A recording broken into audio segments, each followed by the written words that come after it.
Bonsoir, le flash de ce lundi. Le ministre de l'Environnement, du Changement climatique et de l'Agriculture, Flavien Joubert, indique que les plans pour le Centre de la biodiversité sont intégrés dans les activités touristiques et nationales. Le ministre Joubert s'exprimait après des visites ce matin au Centre de biodiversité situé à Barbaron et au Centre de diagnostic des plantes situé à Gandosmaé. Il a dit que les centres étaient assez bien utilisés, mais qu'il y a d'autres choses qui pourraient être faites pour pousser plus loin leur niveau d'activité. Le Centre de biodiversité de Beauvallon est utilisé pour développer des projets concernant la conservation et la biodiversité nationale et aussi pour l'exposer comme une attraction pour les visiteurs. Le ministre Joubert a parlé de l'importance de protéger les plantes qui font partie de la biodiversité des Seychelles. Le centre de diagnostic à Grand-Anse-Mahé contient des installations telles que des laboratoires où des tests scientifiques sont effectués sur les plantes et les animaux. Le président Weverum Kalawan a présidé la première réunion pour discuter du nouvel hôpital de la Digue. La réunion s'est tenue à State House ce matin. Un communiqué de presse indique que la réunion découle de la visite présidentielle qui s'est tenue à la Digue le mois dernier. Une visite au cours de laquelle le président s'est engagé à faire en sorte que l'île bénéficie de la construction d'un nouvel hôpital moderne sur le site proposé à l'Union Estate.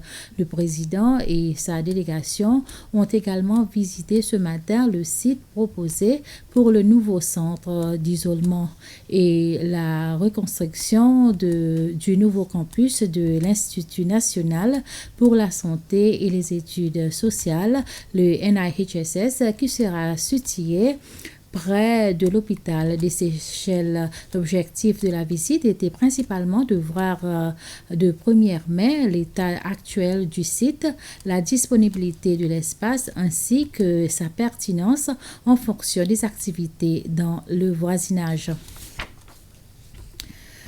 L'évêque sortant de Port-Victoria, Denivier, dit qu'il y a eu de nombreux accomplissements au cours des 18 années qu'il a été responsable du diocèse. De même, Monseigneur Vier, qui est la 9e évêque du diocèse, doit être remplacé par le nouvel évêque Alain Harel, qui est un autre Mauricien et qui était responsable de l'île Rodrigue. Mais Monseigneur Vier, qui a 80 ans, dit qu'il restera quelque temps aux Seychelles pour aider le nouvel évêque. Parmi toutes les choses que j'ai faites, il y a beaucoup de choses dans l'Église catholique, parce que je suis l'évêque de l'Église catholique, mais il y a aussi, je pourrais parler de le comité interreligieux. Je suis un membre fondateur du comité religieux qui a commencé en 2009 et je trouve que ça a amené beaucoup de bienfaits pour nous-mêmes les catholiques et aussi pour les autres religions et les autres dénominations parce que nous voulons se respecter mutuellement. Nous voulons créer des liens et pouvoir dialoguer avec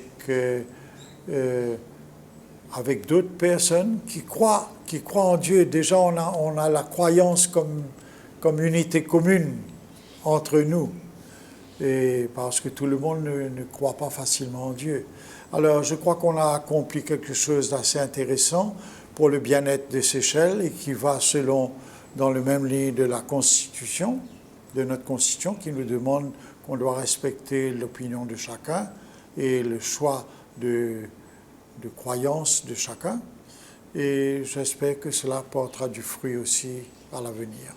J'ai essayé pendant mon temps ici qu'on ait un nombre suffisant de clergés, en comptant le clergé local, mais aussi en comptant les missionnaires. Les missionnaires ne viennent plus de la Suisse, mais aujourd'hui ils viennent de l'Afrique ou de Madagascar, qui sont des communautés très vivantes, des communautés chrétiennes très vivantes. Et voilà, c'est la fin de ce flash. Merci de votre attention. Bonne soirée à toutes et à tous.